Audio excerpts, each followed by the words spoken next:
Ford Mustang Mach E has taken another step toward living up to the legend of the Mustang name with the addition of a new GT model that you can order now ahead of deliveries this fall. I'm Fox News Autos editor Gary Gastelou, and joining me in the Fox Garage to talk about it is the Mach E program director, Dave Perasek. Good to see you, my friend. Good to see you, Gary. So Mach E GT, 480 horsepower, more than a Mustang GT, up to 634 pound-feet of torque, more than a Mustang GT 500.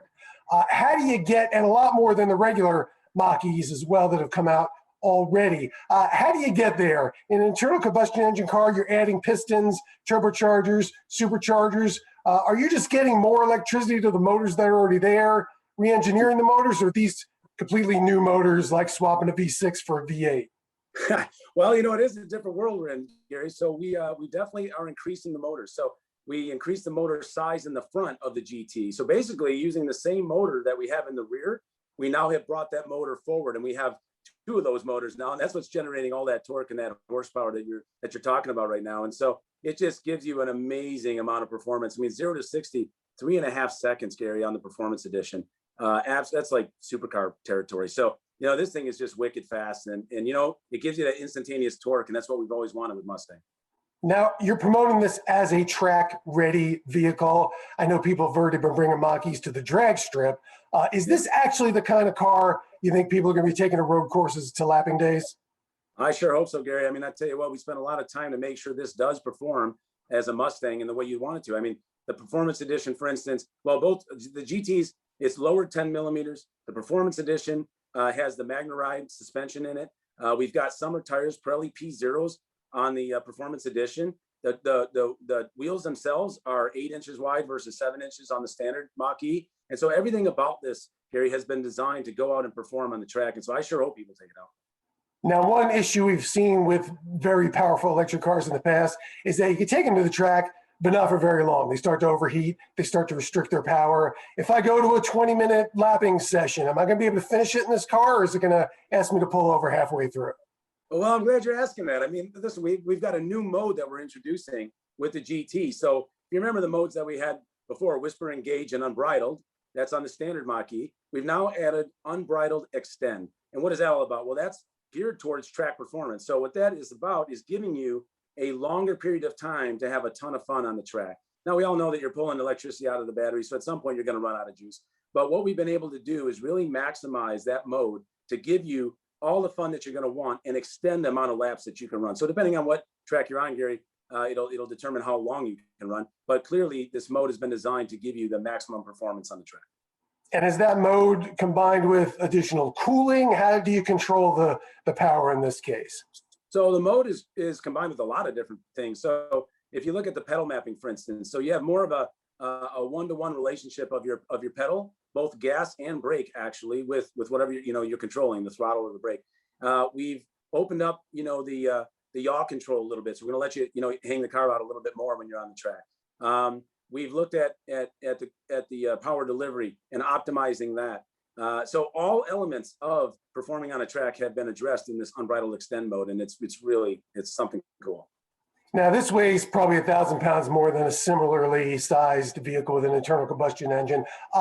If you had the same weight, same power, internal combustion engine, and electric powertrain, in this case is all-wheel drive, what's better for you as an engineer to tune for that track performance? Are these easier to do things with, all things equal? I wouldn't say easier. It provides a different level of challenge. I mean, the cool thing about it is that the batteries themselves, Gary, take your center of gravity and really lower it, right? It's not as low as a ICE version of the Mustang, but it's pretty darn close. And so you don't really have, a lot of people look at this and say, well, it's an SUV. Well, it's not really an SUV, and it's in the way that the weight is distributed. Like I said, those batteries keep your center of gravity really low. The challenges that we face, though, when you're talking about electric vehicles and performance on the track, you get that instantaneous torque. And what you want to make sure that you do is you can modulate that torque, especially as you're going in and out of turns. You've been on the track driving. If you have that torque snap too fast, that can cause some unnatural things to occur. So one of the things that we have to manage as engineers is having all of that available torque instantaneously. It's great at times, and then sometimes you've got to be able to throttle that back a little bit. So it just presents different challenges. Now, this has a range of 250 miles in the regular version, 235 in the Performance Edition. I've been to the track with a GT 500, and I've practically emptied the tank in 20 minutes of hard lapping. Is this going to run out this quickly? Does this have range with your foot to the floor? Well, again, you know, I mean, it depends on the track you're on and whether you're driving or I'm driving. But no, you're definitely going to obviously deplete the battery, and that's the challenge that a lot of EVs has is, you know, how can you get that sustained power? So, you know, our battery technology is changing all the time. It's getting better and better. The way that we manage that energy, the way we cool the batteries, the way we approach all of this is getting better and better with each and every model that we bring out. So again, the GT is ready to go out on the track. You're going to be able to perform. You're going to get some sustained performance, especially in that unbridled extend mode. But you will, at some point, you're going to deplete that battery. There's no doubt about it. Not a cheap car, 60 grand, a little bit more than that for the Performance Edition. A V8 Mustang's around 40 grand. Is that chalked up completely to the cost and powertrain difference, or is there something significant other than that that's causing that spread? Well, there's no doubt that the electric powertrain, as you know, especially the battery cost itself, is pretty significant. But I think that, you know, with this vehicle, you know, you're getting all the technology that you would want to have in this product that you don't have in some of the products that you're mentioning right now. And so whether it's over-the-air update capability, whether it's, you know, a lot of the infotainment upgrades and all the things that come along with it, ability to drive, you know, we've announced that we're going to be doing an over-the-air update by the end of the year where we're gonna enable hands-free driving, not only on the GT versions, but obviously on the Mach E's that were bought previously. So those that have the hardware in them, they're going to be able to have the hands-free driving. So there's a lot of technology that's wrapped up in here, but clearly the batteries are an expense that we all know about. But I'll tell you what, Gary, you got to get behind the wheel of this thing. I mean, this thing is so fun. It's ridiculous. I know that hands-free feature Blue Cruise, they'll be working on 100,000 miles of mapped highways. Any chance you can map a couple of tracks in there just for fun?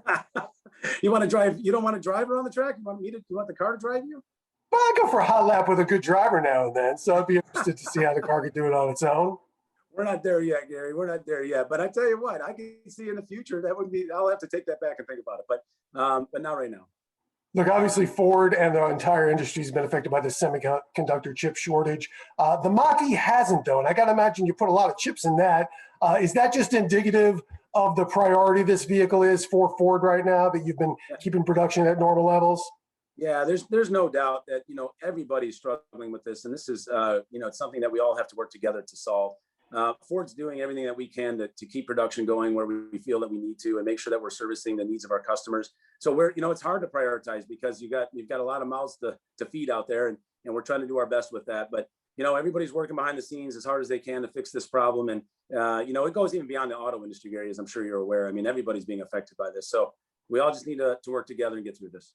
Now you've got the Mach E GT. That's significant in the history of the Mustang to put that name on it. Is this a vehicle that you think deserves and could one day wear the Shelby name? Ha, what a great question. You know, you always find ways to try to get future product information out of me, which I think is great. Obviously, I'm not going to comment on that, but you know, listen, we are dedicated, Gary, as you know, to when we said this was going to be a Mustang, we engineered it to be a Mustang. And it's performing as such. And anything that we do with the family of Mustangs will always live up to that name. All right, Dave Parasek, thanks for joining us today. Thanks for having me, Gary. And to read more about the Mach E, including our review of the Mach E First Edition, head on over to foxnewsautos.com.